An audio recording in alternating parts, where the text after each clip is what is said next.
Thank you very much, Bruce. Hello, everyone, and good evening to the audience in Hong Kong. Thank you very much for joining us in a Sunday evening. I'm Eugenia, Assistant Curator of Learning and Community at CHAT. I'm very humbled today to be able to sit alongside with two distinguished artists and cultural practitioners, Augustine Montreal and also Asinnajaq, at this very valuable opportunity that we are able to talk about network and restoration, and to explore the possibilities to establish networks with mutual aid. Today, we will jointly ask these kind of questions. How does art making against contested backdrops cause for unique engagement, especially to those underrepresented or marginalized communities around us? At the same time, what does network mean to us? And as an artist, our cultural practitioners, and most of all, as a human being. So first of all, I will pass the time to Augustine. Augustine, please.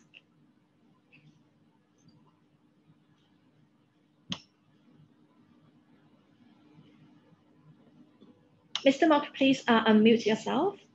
You're now muting yourself. Please unmute your microphone.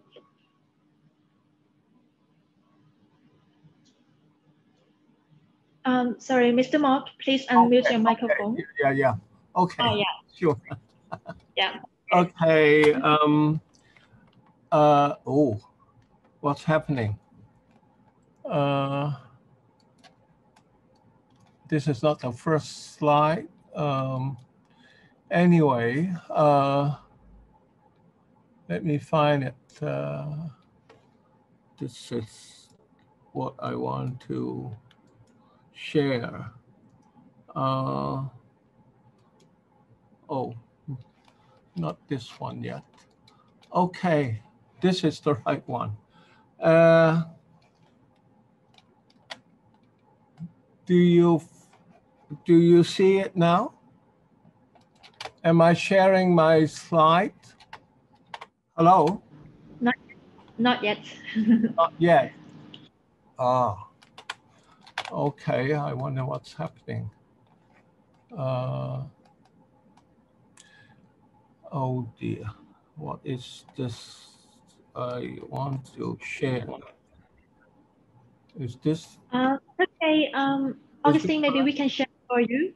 So we can share it from our end. We can share. Well, am I sharing it now? If not, then, please go ahead and do it for me. I'm sorry about that. Good evening, Hong Kong, and good morning, Montreal, and a good afternoon to France and England, I suppose.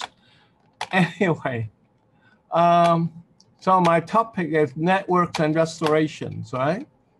Are you people seeing it now? Yes, you are. So I came from a background of being a teacher in a high school. And with that experience, I was and am very dubious about the claim that students are educated in schools in Hong Kong. I would say that children and young people are schooled and not really educated. Now, I'm not exactly original here. I'm just saying things that others have said. Next. Yes, next. Okay, this guy whose picture is A.S. Neil, the Scots educator. Now he believes in something called free school. And anytime I would recommend a free school, A.S. Neil style, where people choose what they want to learn without exams, rather than a so-called prestigious school in Hong Kong. Next. Now, and I strongly believe in a deschooling society advocated by Austrian educationist Ivan Illich. He argues that a formal education system is counterproductive to the education of young people because it indoctrinates, it insists on conformity, uniformity, it induces passivity in learning, and the school's hidden curriculums are very dangerous. Next. I'm also firmly believe in something called inquisitive approach to education, which is in contrast to the banking approach, where students are put in situations where they are deposited with so-called knowledge, and this knowledge has to be regurgitated in regular examinations and tests to prove they had learned. This is very much opposed by the Brazilian adult educator, Paulo Freire. Next. Now, in the 70s, besides teaching, I got involved in the theater, a kind of theater which we call poor because it costs very little money and we had very little money. We call it people's theater. At the beginning, we were writing the scripts and we went to perform for the people, so to speak, trying to address issues of social inequality. It was only later that we came to understand that people's theater means also theater of the people and by the people themselves. And their method, which would vest the means of producing theater with the people in a short time in a systematic way. And the people, having commanded such means, would then perform to articulate what they want to say. So I see theater as a means to empower the underprivileged, the marginal, and the oppressed. Next, please. Now, there are different approaches in theater that seek to empower. There is not just one way. There were the methods of Augusto Boal, Philippine Educational Theater Association, playback theater, transformance, process drama, and various educational theater approaches. Now, these methods are participatory. People are considered to actually possess a gold mine of creativity in themselves, and the facilitator is there to devise ways and organize activities that this gold mine of creativity is unleashed through interactive participation and an unobstructed collaborative process. Next. Now, I learned these methodologies in Hong Kong and overseas, and I involved in activities promoting, organizing, practicing this kind of theater. I had quit teaching. Now, this is when networking came in. In a South Korean workshop, people's theater workers from different parts of Asia came to learn from each other. This network took me to many groups in Asia, and then through this connection, I organized an Asian People's Theater Festival in early 90s. And I organized that for 3 times with friends I met in South Korea, and subsequently there were a lot of other activities being organized. And then I got a fellowship to observe contemporary American theater in the USA. And it brought me into contact with American People's Theater groups like the San Francisco Mime Troupe, Bread and Puppet Theater, and so on. And the contact with Oxfam in Hong Kong took me to the International Popular Theatre Exchange in Australia, Sydney. And that took me actually to Brisbane in 1995 to attend a congress of the International Drama, Stroke Theatre and Education Association, which is a world organization of drama educators, among whom are people's theater workers. This eye-opening experience in that World Congress told me that I should bring the Triennial Congress to Hong Kong for Hong Kong's theater workers and educators. So after 3 congresses, 2 of which I attended, one in Ottawa in Canada. So after much networking, we were to bid successfully to hold a congress in Hong Kong in July 2007. 1,700 people attended the Congress from all over the world, including those from China. As a result, there grew more educational drama and community theater activities in Hong Kong and our part of the world. Next, please. And international networking in theater for me led to international networking in other art forms: music, dance, disability art, arts-related therapies, sari, etc. As I moved, from theater to community cultural development. Now, this days and age with emails and instantaneous communication via free phone and FaceTime or Zoom, networking becomes very much easier and efficient compared to the days when we use faxes and letters. These days, we are overwhelmed by the possibilities of networking, and there are networks and networks. And my approach is we should be aware of what networks are important to you or to your organization. Networks allow us to exchange information and to organize, but they're useless if they're not functioning. And we must set priorities according to our capacity, what we want to do and what we want to achieve. Facebook, MeWe, WhatsApp, Signal are all networking tools, but I don't think we need thousands of Facebook friends unless they're all relevant to our lives. Next, please. So I moved from theater to community cultural development. My thinking was that if theater is empowering and if it enriches individual and community life, I cannot see why other forms of art cannot achieve the same.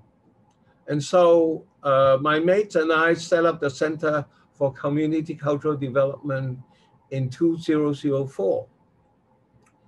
Now, community cultural development describes the work of artist organizers and other community members collaborating to express identity, concerns, and aspirations through the arts and communications media. It is a process that builds individual mastery and collective cultural capacity while contributing to positive social change. Sometimes such work is referred to as community art or community animation, etc. Next, please. So, community is kind of participatory in nature. It's collaboration between artists and other community members. And the word cultural indicates the general concepts of culture rather than more narrowly art. And it's a broad range of tools and forms, from aspects of traditional visual and performing arts practice to the use of high-tech communication media like digital storytelling, etc. CCD work actually embraces all art forms. Next, please. And development indicates that the whole process is dynamic. It's aimed at conscientization and empowerment. It's not developed, imposed from above. CCD work is to turn the passive spectators in art into active producers. The workshop is a dynamic element in the process of CCD work. The process is valued over product. Next, please. And CCCD, the Center for Community Cultural Development, as an organization, has been focusing on the following: theater, performance art, dance, music, visual art, including touch art, cultural tours, art therapy services, sari weaving, etc. CCCD projects in different areas aim at promoting art for empowerment, for the enjoyment of art as consumers, as well as also creation of art. Some of our activities are geared also to promotion of inclusion with persons with disabilities and without joining the activities together. Next.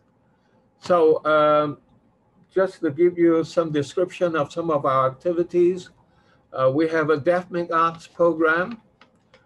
The deaf in Hong Kong, like many people with disability, to a great extent, have long been excluded from the art field.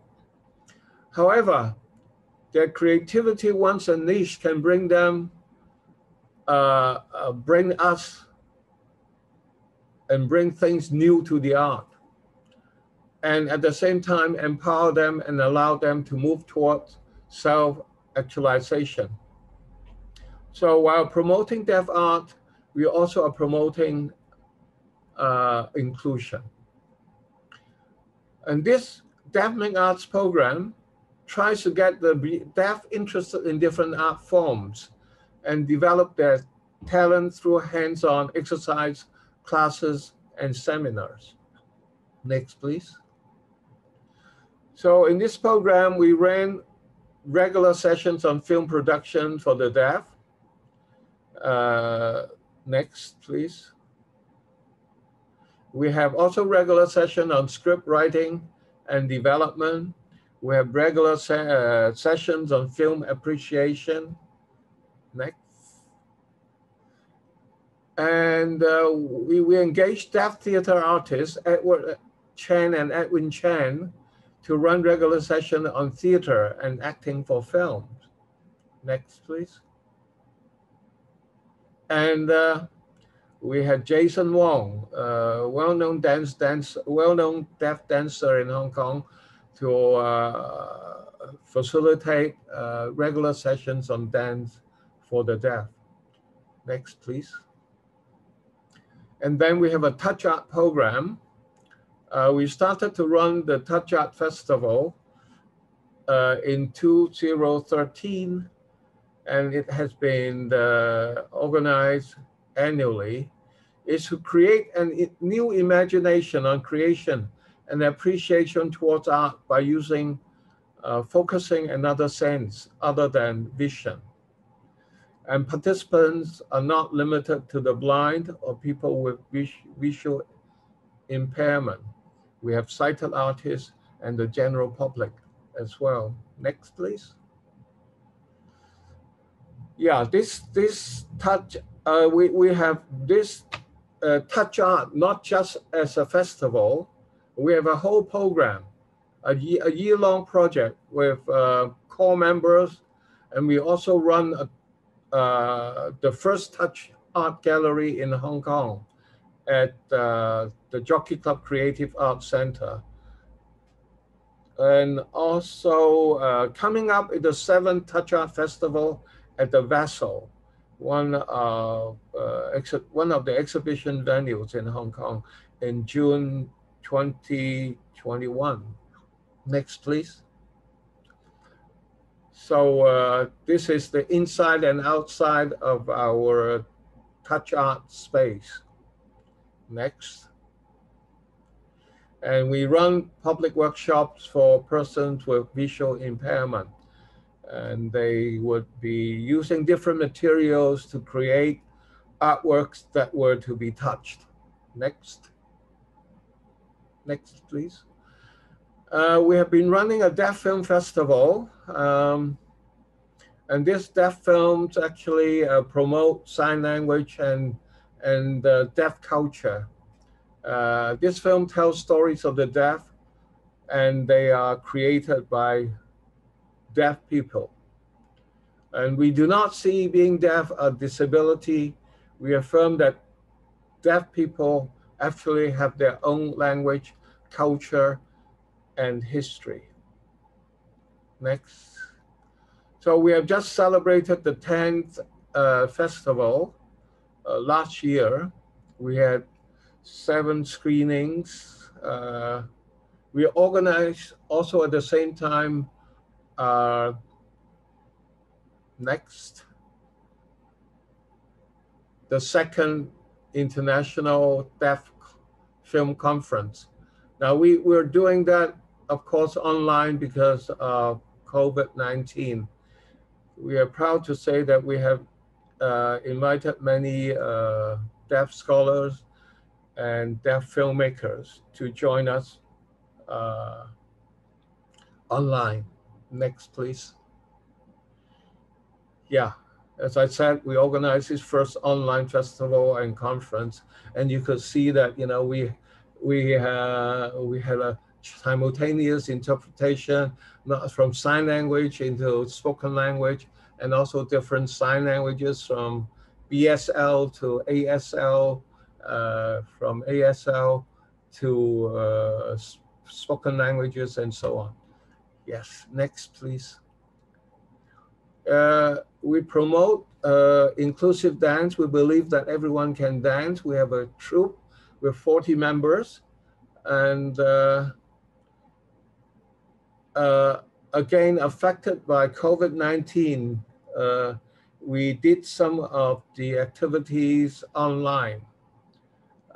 This troupe has been doing school tours and has been even performing in different countries and areas to spread the joy of inclusive dance.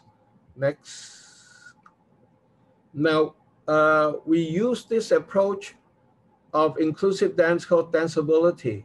And one of the teachers or innovators of this approach is someone called Alito Alese. We invited him to come to Hong Kong in 2019, and he organized a 1-month training for 30 participants. So we now had a lot of dancers trained in danceability, and so the inclusive dance in Hong Kong has been significantly enhanced, so to speak. Next, please. Now, we had been doing this sari weaving. Hiroba here means workshop. We pride ourselves actually for having introduced sari weaving from Japan to Hong Kong more than 20 years ago. As a result, persons with disability are weaving with sari machine at NGOs like Salvation Army, St. James Settlement, Tonghua groups of hospitals, etc. They are weavers and they actually are artists.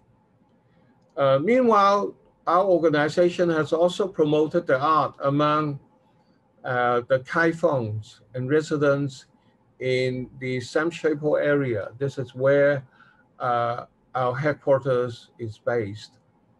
Next, please. Yeah, I must tell you about this grand lady who passed away just 2 years ago at the age of 104.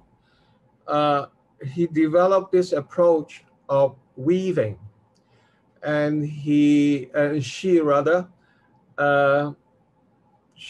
developed this way, which is an individualistic expression with no restrictions.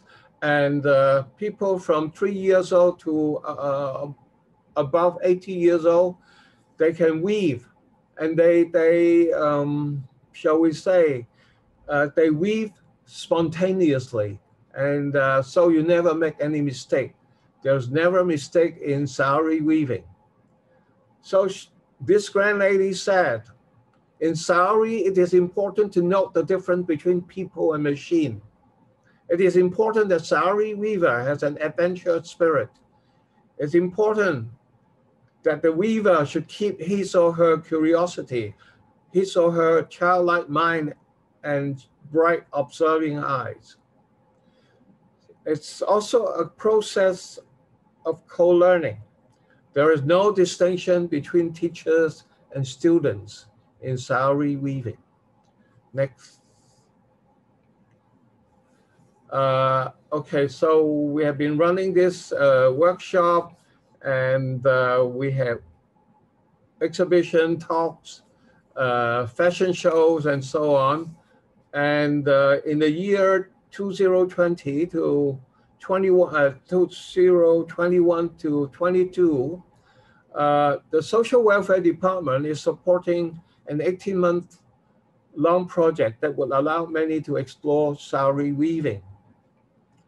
And throughout the years, we are grateful for the support of the organization set up by Ms. Cho for training and inspiration provided to us. And they graced, many of our exhibitions over the years. Next, please. So here's where we try to mix our inclusive dance with sari weaving art. Next. Next. We also have developed something that is our collaboration with the fabric hawkers in Pangzai, Sanchepo. They help to make a series of handmade products with the sari weaving artworks.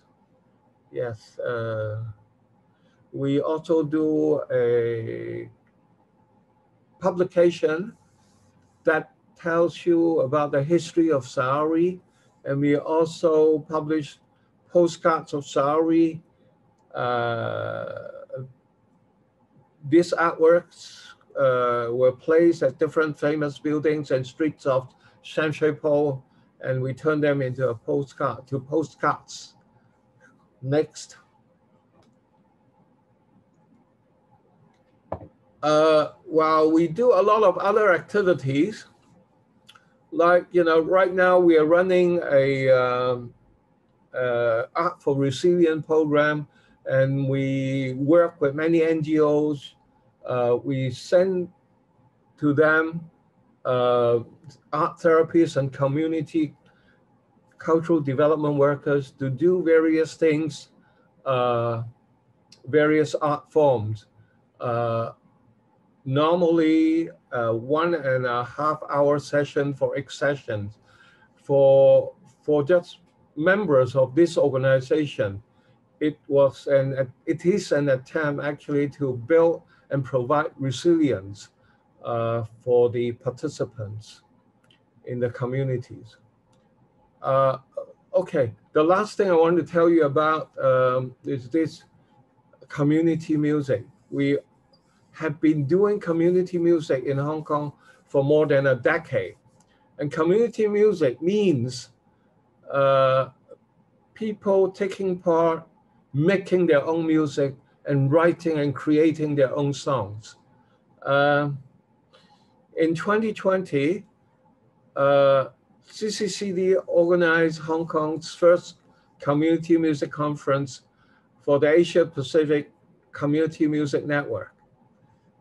The aim of the conference is to foster understanding and cooperation among the region's community music educators and practitioners by strengthening our network and sharing ideas about the different aspects and issues within the Asian Pacific region. Next, please. And so these are some of the pictures of what happened. We had the Sada band performing. We had a talk on hip hop as therapy and so on. Next, please. And we also have workshops online. This on the left is the drum jam, and then also a presentation of indigenous music from Thailand. Okay, next.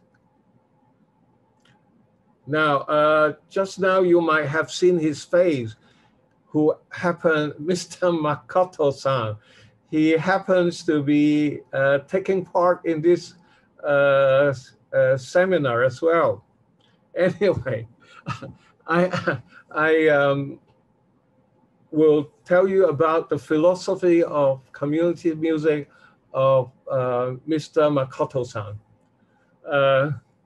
He says, see the world without prejudice and discover the beauty in our daily life, which is sometimes quite simple and innocent.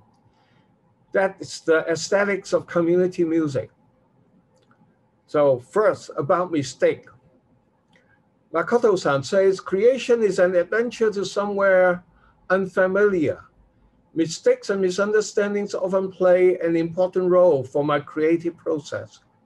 I would not put a label on mistakes as wrong. There mustn't be a wrong note in music, he says. There mustn't be a wrong note in music. There are only rules which make it inadequate. We do not have to follow such rules. In creative music workshops, I encourage people, anything is okay, nothing is wrong. You can play whatever you like. So if someone is out of tune, this is not out of tune. This is creation of new melody. Okay, next, the second point about ability and disability. Makoto-san says, disability could become ability. We have a different perspective. When I work with elderly people, one of the participants had Parkinson's disease, and his hand was always shaking. I gave him a tambourine and noticed he played amazing tremolo on it because of his shaky arm. His arm produced tremolo almost automatically, and it was amazingly detailed tremolo. I asked everybody else, try tremolo as he did, but no one could play as good as he. He suddenly became the best tremolo player, and he was very proud of it. In this case, shaking arm would not be a disability, not at all, but it's a special ability indeed. Now, next. Finally, Makoto-san talked about polycentric-centered music. He said, as I accept different ideas, my music making is full of various instruments, different tunings, and diverse musical style. Sometimes this sounds like chaos. Chaotic music often includes lots of playing and various exploration by all the participants. I call such music as polycentered music. In 21st century, I think our society is polycentered with different religions, different ethnic groups, different political opinions, etc. What we really achieve in music is such different standpoints can coexist together. Of course, such polycentered situation often makes somebody feel uncomfortable. As a facilitator, I organize the chaos by emphasizing each different musical element that's into the chaotic ensemble. Then people can listen to one another.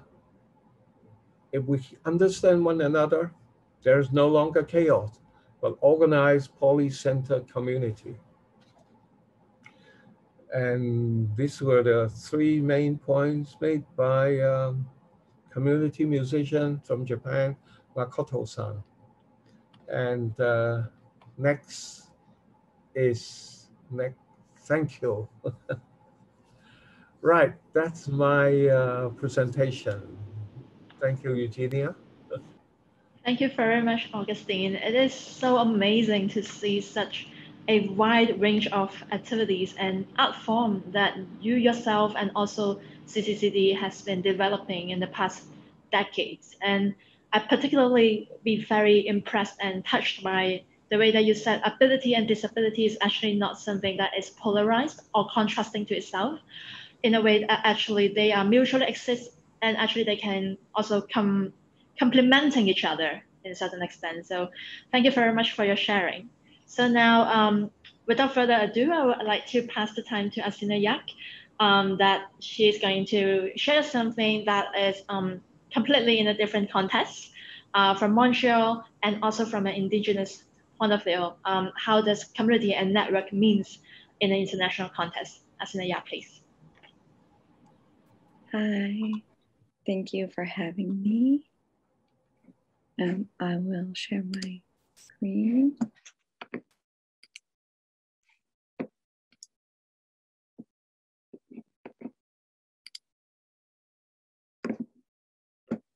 Ooh. I started at the end. Okay, so my name's Asinnajaq, and right now I'm in Montreal, and I'm a filmmaker, artist, curator, and I love writing.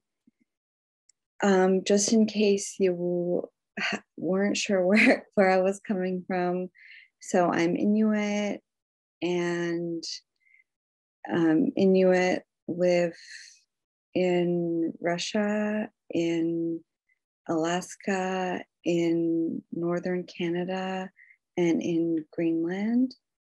And in northern Canada, we call it Inuit Nunangat. And I'm specifically from Inuktitut, which is in northern Quebec. So you can see, Montreal is way at the bottom where I am now. And my family's from Inuktitut. So on the top of this Hudson's Bay, that's where we're from. And that's a picture of what it looks like. In my work, I always like to start by thinking about what's important to me and what guides me in doing any work. So that's usually where I like to start from. And I also like starting from there because when I'm working with people, and usually I work with a lot of people, I always find it's easier to come to agreements with each other on what we're working about when we have already decided what's at the core of our work and why are we doing this. So personally, in my everyday life, I'm always working to keep myself healthy. I'm working to keep my family safe and healthy, and I'm working to keep my community safe and healthy. That's where I start from. When I'm making work, when I agree to work on something, I think really hard on where I come from, what my life experiences are, and how I can best use those experiences for my community and for the world. So unfortunately, often there have been films and so on made about my community that don't help us and that in fact damage us. So because of having this experience, I do try really hard to work from a place where I'm contributing and not causing more work for people in the future. And a part of that is also about respecting people's time. So when you're making work for audiences, you're asking them to invest, if it's a feature film, it's an hour and a half of someone's time. Everyone's time is precious. If someone's coming to the art gallery to see your artwork, they're traveling and their time is precious. So I think it's respectful to do the best that I can so that everyone is respected. So as I was saying, there have been films that are made that have been really hurtful to my community.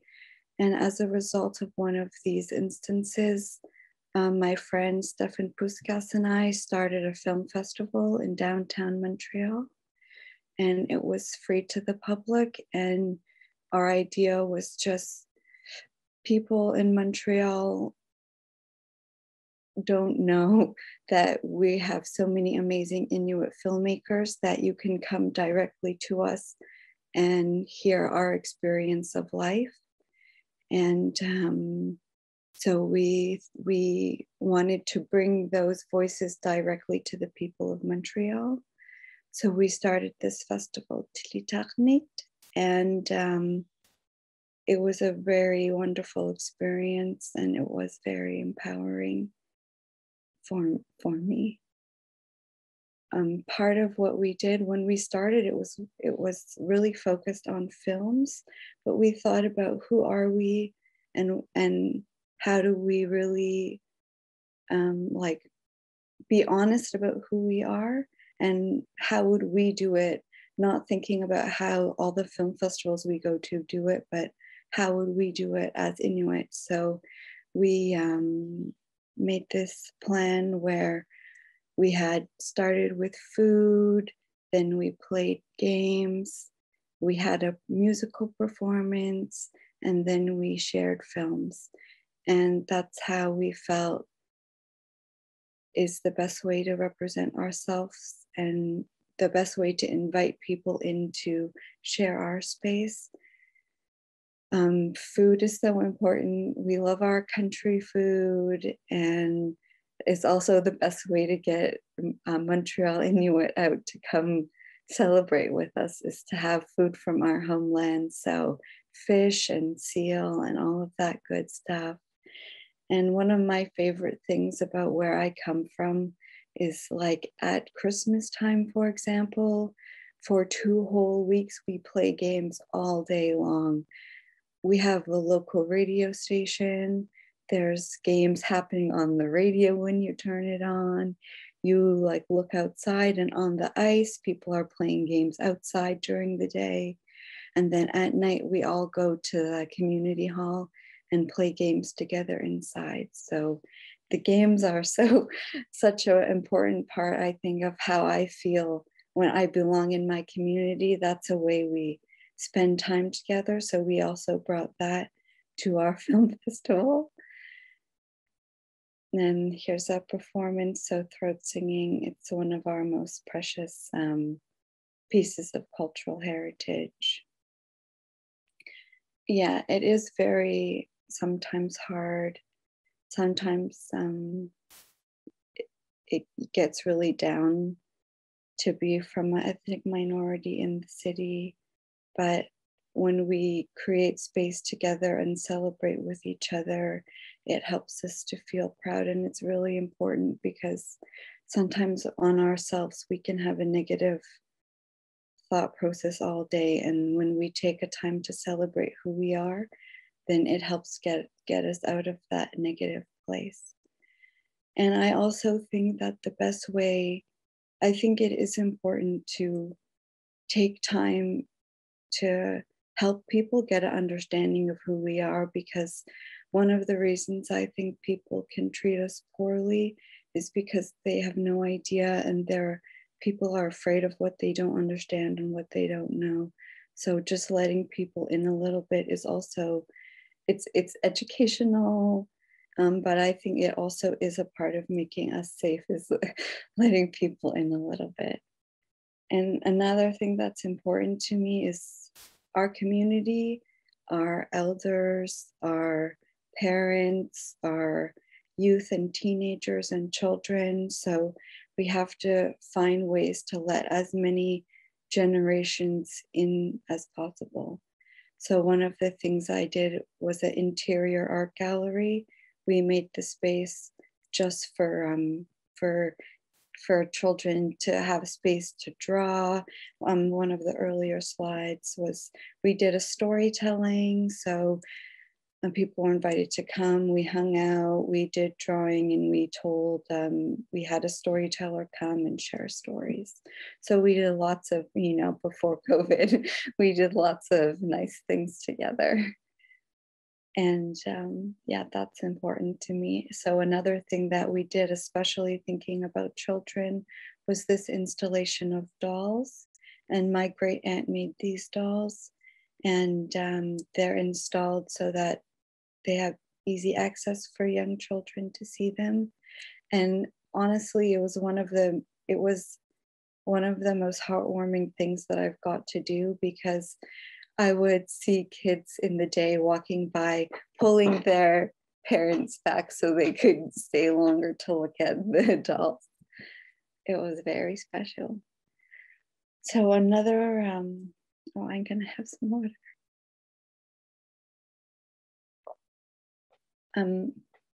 So another of my projects is this film 3000, and it's a short documentary film with archives.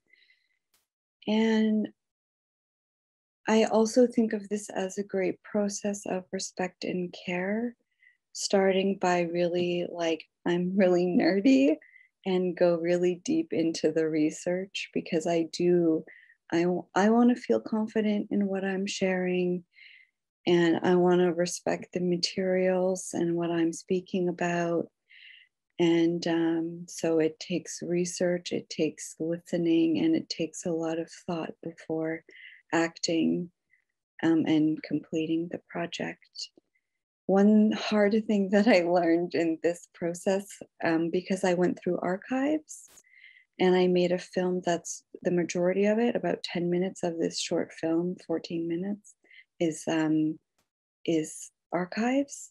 So I had to do archival research, and I did it twice. So one summer I went through the complete archive of Inuit material, and unfortunately I learned that I wasn't a good listener the first time that I went through the archive. So I had to do it again the next summer. And I had to really put my listening on and pay attention and stop clouding the archive with what I wanted to see. So that was a great learning process for me. And I did take the time finally to listen to the archive and what it was saying. And yes, I was humbled during that process, definitely. So yeah, listening, I didn't realize at first that the archive was the subject. So once I realized that, I really was able to take a new approach on the film, and it got much better.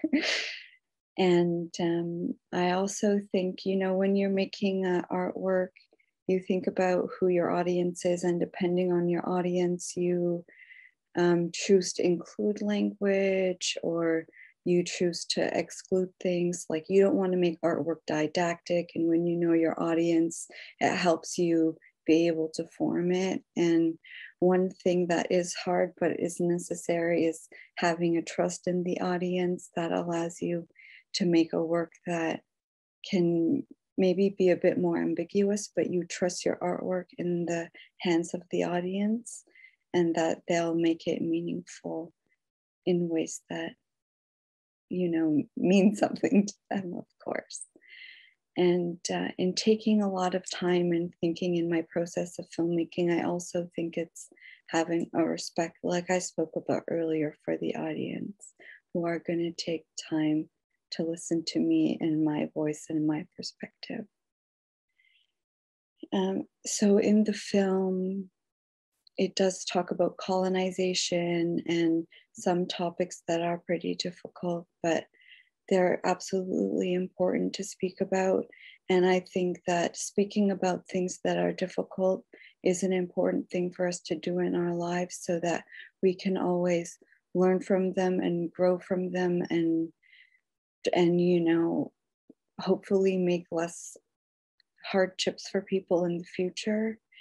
And I think that when we talk about difficult things, it's also important, when it's appropriate, to try and not leave people down and in the dumps, because I know I've seen films and it's upset me to watch a film that ends on a really low note and to feel depressed for days afterwards. I feel personally it's a responsibility to talk about difficult things, but also to remember and to encourage that there are ways to change things, and there is reasons to keep going and pushing on. So that was, 3000. And I loved making that film so much. So I hope it's online if you want to see it, 3000.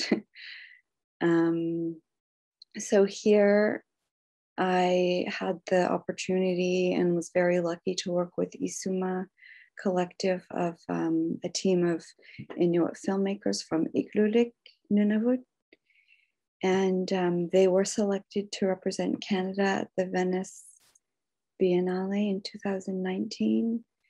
So we were working with this pavilion here.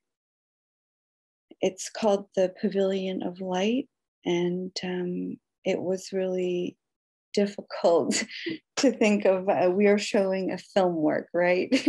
And usually we see film in dark rooms, and we want the main light to be from the screen, and it's one thing that we're pretty used to. But here, the Canadian Pavilion is called the Pavilion of Light, and it was made at a time after wars when people were feeling pretty low, and the architects wanted to bring hope and light, and so they made this pavilion with lots of natural light. And so we were here with our film, One Day in the Life of Montreal-based, and it's a film that is about it's about Inuit being coerced into moving into a settlement and completely changing their way of life. And it's a serious film. And then we have this pavilion, which has its own strong history and message as well. And so in this case, the care and respect was finding the balance between this pavilion of light and this film of a light media, right? So we had a lot of thinking. Do we black out all the windows? They've done it before in the pavilion. How do we approach this? But we felt that the message of the building was important and equally as important as the message of our work. So as a curatorial team, we decided that we would leave it as bright as we could. And this is what we came up with. We have our screens, we cover the glass panels a little bit, but leave it as light as possible. And it ended up feeling like a very nice place to go. And we were worried about it, but people sat and watched the whole film, even in the pavilion. So it was well worth our hours and hours of trying to figure out the best approach. And what we did find was a balance between care and respect for the artwork and the building. So I'm pretty proud of us. And another interesting thing about this exhibition in Venice was that so we have this feature film, One Day in the Life of Montreal-based, but we also have Live from the Ice Floe. So the team at ISUMA decided to shake things up and decentralize, Venice being the most, center of the earth for that while where the art was up. And they shifted that to say where we are is just as important. And it's also the center of the universe. And they did live streams out on the land, hunting and hanging out with each other. And the live streams interrupted this screen in the pavilion. And so I think it was every Saturday or something, this would get interrupted and you would be live at the flow edge with Zacharias Canuck and seal hunting and doing lots of fun stuff. So that was a really beautiful way of just decentering. And I think it was such a smart idea. And it was fun for them because they had to figure out all the technical logistics of, getting a satellite and everything to make it happen. So I also wanted to tell you about this latest project that I've worked on. It's at a new art gallery in Winnipeg called Assissinajaq. And this exhibition, I was also a part of a co-curatorial team. And this is Inwa. So Inwa, in Inuktitut, it means spirit. And it's also an anagram. And in the anagram, it means Inuit moving forward together. And so in our exhibition, we're really trying to bring in a lot of different styles of Inuit art. We're also trying to bring in different generations, and we're also looking for towards the future and what our future, collective future as Inuit looks like. So in this project, it was a lot about caring for artists and caring for my team members. So we had a couple of commissions. One artist traveled during COVID and came and made this this interior of a sea can. It's like a mural. And then there's a projection at the end of it that looks like a portal. And that was amazing to see him put his work up. That's by Glenn Gear. And yeah, we have to make sure that the artists have what they need. And we have to make sure that their voice is being respected in the space. There's so many artists in a show like this. There's nearly 100 artworks, I think.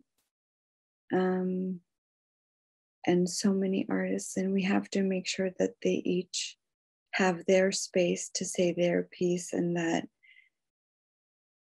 they are able to do that. And also working with the curatorial team, it's really important. You learn what to fight about. You learn what's important to you, because it's not worth fighting over everything. And also it's important to let everyone have their voice. So it's also so humbling to work in a team that way, to remember that my opinion isn't the number one thing, and that we all have to balance with each other. So I have to stand up for myself, but at the same time, I have to make sure that my colleagues and the artists all get to maintain their voice, so we all get to have our unique voices present in the artwork. And that's so important to me. And here I just want to say, I'm always on a learning journey, and I'm always what I want to do, why I do work, is because I want to learn. The world is so big and there's so much going on. And if anyone else is like me on this journey, always learning, I want to be able to help them on that journey. And that's it. So now we are going to share, I just wanted to share with you a music video that I made from an artist called Beatrice Deer. And I made her this video, and the reason that I wanted to share it with you is because it's about reciprocity. And that's what I think my work is a lot about. It's this reciprocity, how we give back and forth to each other. So thank you.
Thank you very much, Asinnajaq. I'm like totally submerged by this music and music video. It was very beautiful and sweet. And I like the fact that the character is using like passing each other clothes and garments that's showing a sense of care, which is exactly what showed in Augustine work when you introduced sari weaving to Hong Kong 20 years ago. I think textile has a sense of warmth and caring in it, and both of you, without prior discussion, share something very similar and sharing that very something with a very similar spirit, and that's really amazing.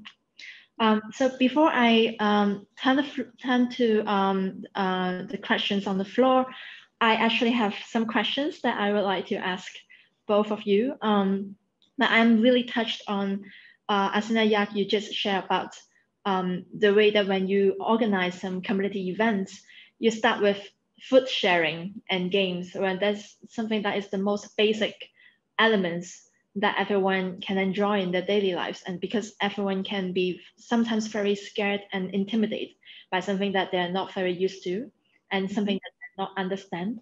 So this may be the most effective way to start a conversation. And I really like the fact that this is something just so simple and easy, but sometimes it's, as a curator and as an organizer, sometimes we can forget about these very basic fundamental things easily. So thank you very much for sharing that. And I definitely love 3000. So I just, for everyone with us tonight, we just shared the trailer of the short film.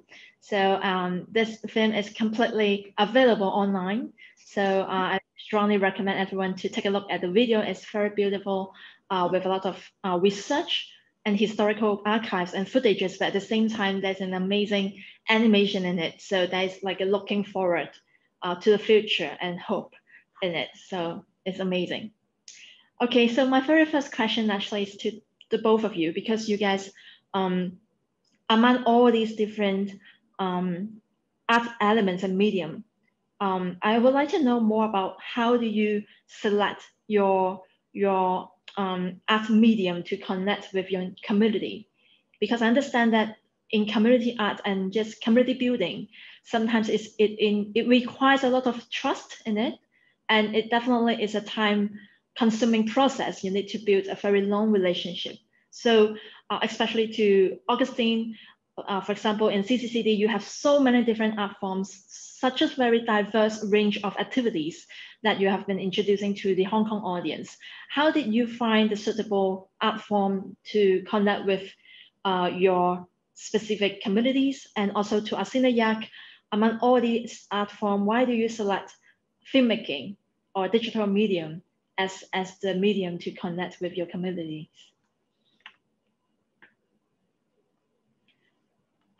Augustine, maybe you need to unmute your microphone again. We cannot hear you. Okay. Yeah. Great. If I were to answer that, what I want to say is that, different people have different aptitude. They have likes and dislikes. Some are good at one type of art. So, the whole idea is to be able to make things available for people to choose, actually. But this is not always possible. It's conditioned by the availability of funding, availability of facilitators, and so on and so forth. But always, we want to engage people in making decisions to participate in the whole process of making art, including, what kind of art they want to make collectively. There are times that we can engage, like, the deaf films, with the deaf people for 10 years. But at other times, the project, will end when the money is spent, and the rest, will depend on our ability to provide volunteers and the willingness, to work with people. Yeah, that's an important thing, actually, to create to have artists who are willing to work with people without emphasizing on the remuneration. That they really, have the love and care of working with the people and working with them in the arts, so that the people themselves, can be empowered and be creative. Yeah. Thank you, Augustine. And how about Asinnajaq? Do you have anything you want to share too?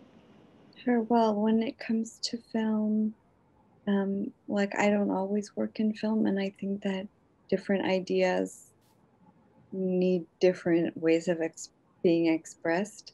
But I love film, and I love film because of how many elements there are. So I love every single stage of filmmaking. I love like projects that are complex. I think my brain really loves having lots of things on the go. So filmmaking and also like curating, there's a lot of different things that you get to have your hands in. So I really like things that have many layers to them, and I like working on them. I have a question for Asinnajaq. May I? Yeah. Of course. Yes, I think you are a very kind soul, actually, seeing your film. And then also, in your presentation, you talk about being a minority, ethnic minority in Montreal. It's very taxing. And then you offer the olive branch. And then, yeah, you're really kind and kind of conciliatory, yeah. Because as I understand, actually, the foreign intruders, to your country, actually, they have done nasty things. The film you mentioned, actually, that was shown in Venice is One Day in the Life of Noah. Yeah. It's about, a very fateful day, actually, when people actually were actually moved to another settlement and destroying their way of life. So I would call that actually a kind of cultural genocide. And yeah, and there are other things that they have done, actually. The commission of the government of Canada talk about the missing and murdered Indigenous women and girls, as genocide. Yeah. So I think you have been actually very, very generous and kind, and you look to the future, which is the proper way to do. What I want to follow up, actually, I read somewhere, is that as you and your fellow artists, you try to network with other Indigenous people in other places. Can you tell us something about that? Absolutely. Happened, and then what has been achieved, and what is the purpose, ultimate purpose of that? Totally. I think that's a wonderful question. And there's Indigenous people all over the world. And one thing that we do really get to unite on, I guess there's different networks. There must be multiple networks. The network that I'm tapped into is the filmmaking network. And we have tons of Indigenous film festivals in Aotearoa, New Zealand, in Australia, in like Northern Scandinavia, in Sapmi, in like South America and Canada. There's in Nuuk, there's Nuuk Film Festival. So there's film festivals all around the world that are made by Indigenous people and that especially focus on Indigenous film. And I've had the opportunity to go to almost all of them. And we get to meet each other, and through, of course, watching each other's films, we see a lot of the time that we have similar histories, especially when it comes to colonization. We have similar ways that we're oppressed and similar difficulties in today's world. And by creating a network, meeting each other, it's always such a kind of relief, and it's so validating to hear that other people know how you feel, they understand you. And so I think the most basic reason that it's important and that we do it is because it's like a relief to know that, like, oh, you're not the only one. And then I think on another level, it's like Indigenous people all over the world have different tactics and different ways of dealing with these burdens and dealing with these like atrocities that have happened to us. So when we get to learn from each other and kind of like take some place from their playbooks and be like, oh, okay, that's how you get through this. Okay, so we also get to support each other in that kind of way. And I think that ultimately the goal is just really having a network of support where we can help each other figure things out, like how to get funding, or, you know, sometimes friends from all over the world will send me a script and ask me to read it, and it's just a support, another set of eyes. I think any kind of way you can help. It's like you want to help people. Some people I've met twice, but, you know, in the most sincere way, and I would do anything they asked me if they needed a hand. So I think it's that, just kind of, it's that kind of thing. Yeah. It was really lovely and very gentle the way that you say it. I also, it reminded me of the way you just mentioned in your presentation that about decentralizing and decentering. I think that there's a sense of care in it. So whenever you have an event or you have an exhibition, you always try to create a voice for everyone. And everyone can be the center of the universe. I think that is the beauty of it, of building a community and building a network. Speaking of network, we have a questions on the floor that is to both of you. So here it comes. So the question is asking about networking these days. And a lot of time networking these days owing to advanced technology that has never been easy. Just like what we are doing now, which we are still learning to adopt to this kind of digital world. It's also arguably saying that because of the information overflowing and the fast choices of communication platforms, meaning networking may become more challenging. So could you please share with us that what kind of key challenges to you, especially to the networking in the technology aspect or in this digital world, and how do you tackle them as well?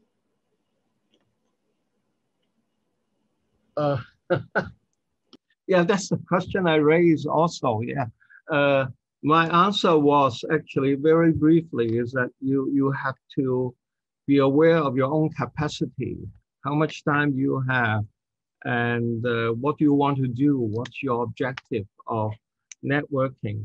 I think this present day and age, technology allow us to go a lot faster in communication. But how fast, you know, would we want to do? How much do you want to do? Actually, some people are very, very enthusiastic about working. They never stop, you know, they work day and night, you know, just because the availability of this extra network, extra possibilities of doing things.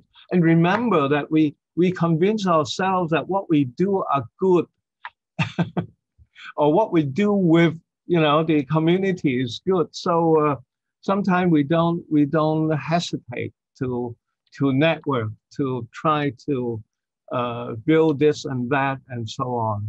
But again, we need to reflect on ourselves, what we want to do every now and then, I think. Can you repeat it for me, please?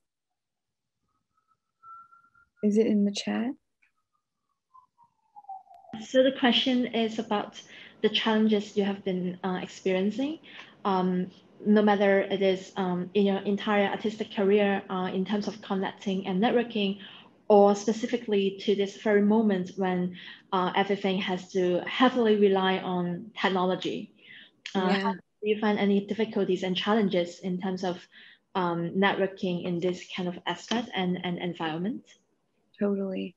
I think one of the challenges is that it's so often meeting the right person at the right time. And if you're kind of not there, or you're not plugged into that specific, group of people, or if you don't go to the right event, then you could always, I think there must be so many incredibly talented people out there who can't quite find the people who can really help them. So I think I'm really lucky in that my father's a filmmaker, and I was able to meet people through him to be able to make films and things like that. So I think that a lot of that is really,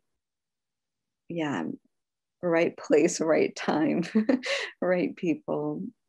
And I think the other challenging thing is that I do meet a lot of talented people who I want to help and send, I send resources that I can to them and try to connect them. And what's hard about that is I wish I just had resources to help people make their dreams happen. Sure. And I think there's another question that is like a follow-up to your answer. There's a question from Tae Yun. Tae Yun is the artistic director of our project in the Weaving Poetic Code that's the backbone of this conversation. And this question is particularly to Asinnajaq, but I would also like to extend it to Augustine as well. So Tae Yun is asking, Asinnajaq, that you have hinted experience when external filmmakers brought more harm than help. Do you have a suggestion on how someone who is not from your community can best make art with and about your community? And I don't know whether Augustine also encounters such scenario when someone who may not be very familiar with the art form that you are working on, but they want to try to help, or they may want to be involved. Have you ever encountered such occasion when someone who are not from your community or the community that is marginalized that actually create certain sensitive situations to your project? From my point of view, I think the number one best thing to do is to share our voices. So if you want to support my community, then the number one best way is to share our voices and help our voices be amplified. And then I think after that, it's best to ask someone in community if you have time and energy and you really want to give it to us. I think it's like, give it to us and ask us how you can, if it's okay, if you can, if anyone has a project you can help on. Honestly, I get emails all the time asking me to help someone else on their project. If they're not from my community, and they're asking me so that I can validate their project, or, in ways that make me uncomfortable. And I always think it's like, if you're coming to my table, like, come and ask me if you can have a seat. Don't like try to make your table my table. Does that make sense?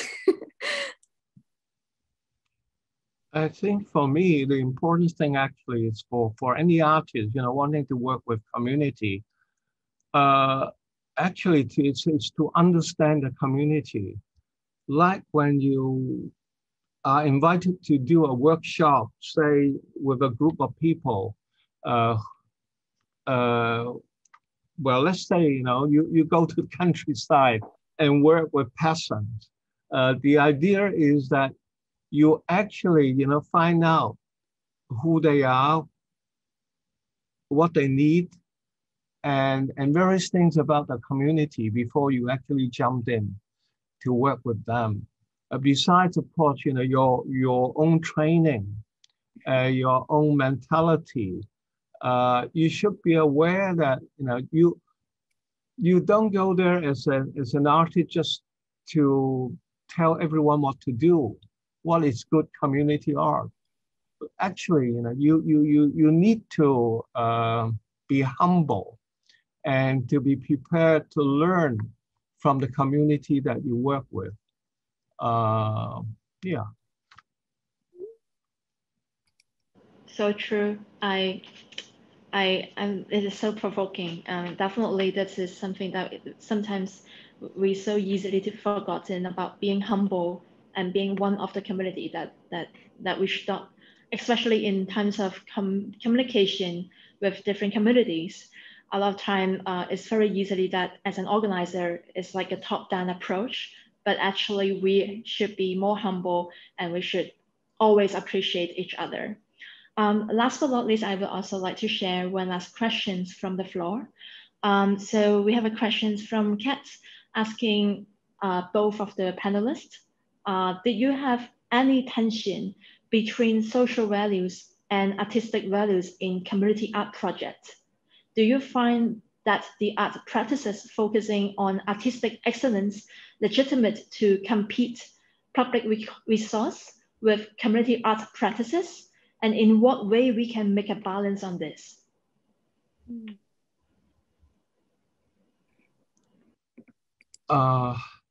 Let's put it this way. I think, okay, if you want to make a distinction between the artist, who wants to paint, and then when he's ready, having painted, a dozen or 2 dozen pieces of great paintings that he considered, then he exhibits.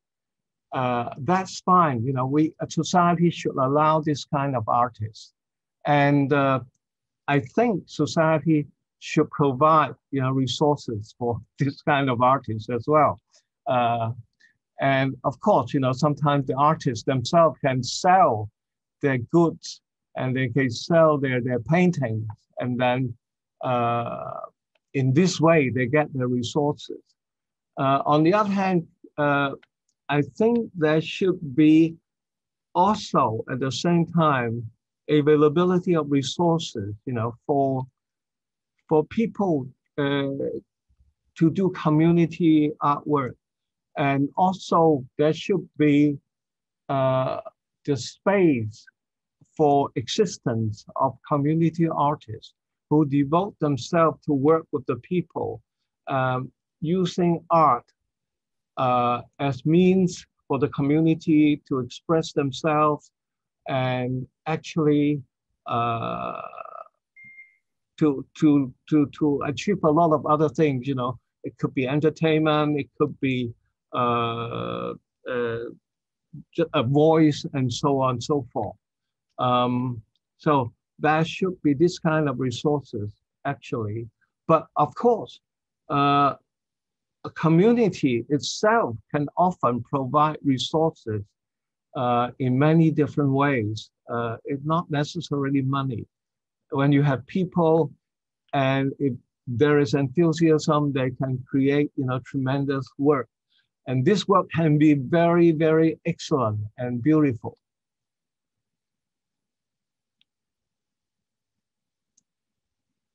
I don't have anything to add. I think that's great. Thank you so much, Asinnajaq and also Augustine. I would like to wrap up our conversation today by sharing some of the upcoming collaboration that CCCD that actually will be collaborating with CHAT in our upcoming exhibition. As shared by this amazing and very rich presentation by Augustine, actually CCCD is one of our collaborating partners in our coming exhibition, Interweaving Poetic Code, especially dedicated to a very interesting and interactive space that we call the unlearning space in our gallery too. So in this space, there will be 5 walk-ins activities that will be available for everyone to enjoy, and they're all free of charge. So everyone who come to the gallery of CHAT, they can enjoy weaving, knitting, drawing, coding, and also computing.